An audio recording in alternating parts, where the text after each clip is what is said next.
बिस्मिल्लाहिर्रहमानिर्रहीम। अस्सलाम वालेकुम वरहमतुल्लाहि वबरकातुहू। दोस्तों, मैं आपका भाई आशिक सर रमदानी या मेरा यूट्यूब चैनल रब नवाज खान रमदानी यूट्यूब ऑफिशियल देख रहे हैं। उम्मीद करता हूँ आप सब दोस्त खैरियत से होंगे। अल्लाह आपका हामी नासिर हो।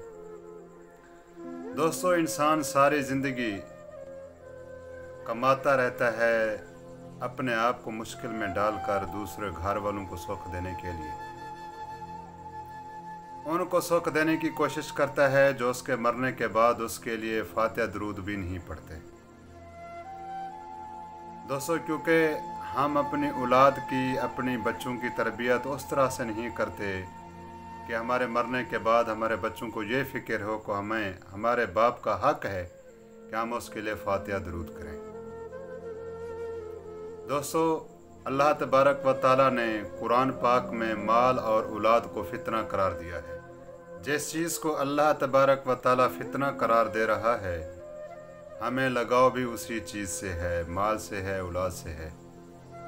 औलाद के लिए बेईमानगी करते हैं, औलाद के लिए हराम खाते हैं, औलाद के लिए जुल्म करते हैं, औलाद के लिए दूसरों से ज़्यादती करते हैं। औलाद के पेट को पालने के लिए दूसरों के पेट को भी मारना पड़ता है। दोस्तों, मैं आज आपको वाक़या सुनाता हूँ। उम्मीद करता हूँ इंशाल्लाह आपको पसंद आएगा। अगर आप मेरे चैनल पर पहली बार आए हैं तो सब्सक्राइब ज़रूर कर देना। वीडियो को शुरू से आखिर तक देखोगे तो कुछ न कुछ आपको ज़रूर मिलेगा। दोस्तों, एक शख्स बैरून मुल्क काम करता था। उसने इतनी दौलत कमाई, उसने सोचा कि क्यों ना मैं अपना एक अच्छा सा घर बनाऊं, ऐसा घर बनाऊं जो पूरे इलाके में किसी का ना हो। उसने हुक्म दिया कि घर बनाया जाए, कोई ऐसा घर बनाओ लोग देखते रहे। दोस्तों, वो शख्स बाहर मेहनत मजदूरी करता रहा, घर पैसे बेचता रहा, उसका मकान बनता रहा। मकान तो ना कहें, कोठी कहें उसकी। दोस्तों, वो बनकर तैयार हो गई। उसकी बेगम ने उसको पैगाम पहुंचाया कि आप आ जाएं, अब आपकी जो है ना बिल्डिंग तैयार है, आपकी कोठी तैयार है, आकर आप देख सकते हैं हमने किस तरह बनाई। क्योंकि उसकी ख्वाहिश थी मेरा घर ऐसा हो इलाके में और किसी का ऐसा ना हो। खैर दोस्तों, वो खुश था कि मेरा घर बन गया है, मैं जाऊंगा उस अपने घर में रहूंगा। लेकिन उसको पता नहीं था कि अल्लाह को मंजूर कुछ और है। उसने वहाँ से तैयारी की कि अपने घर जाऊं। आने से पहले एक दिन पहले, 2 दिन पहले उस शख्स की क्या हो गई, डेथ हो गई। वो वफात पा गया, मर गया। जब उसको वतन वापस लाया जा रहा था, साल ज़रा उसका जो घर था उस घर में लाना था। उसको उस घर में लाने से पहले उसकी बीवी ने कह दिया कि इसको इस घर में मैयत को ना लेकर आना, इस दूसरे भाई के घर में उसकी मैयत को रखना।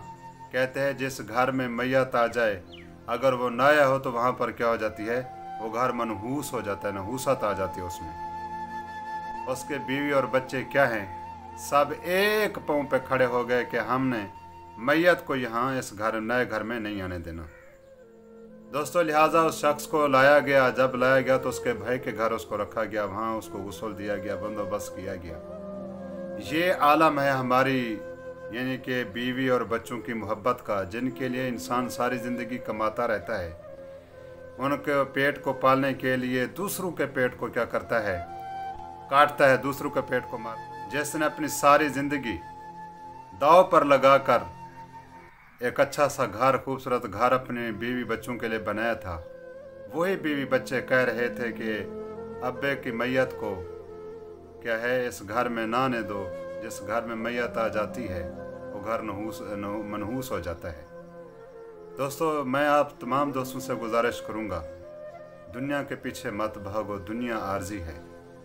जितनी दुनिया के पीछे भागोगे, दुनिया आपको थका कर रख देगी।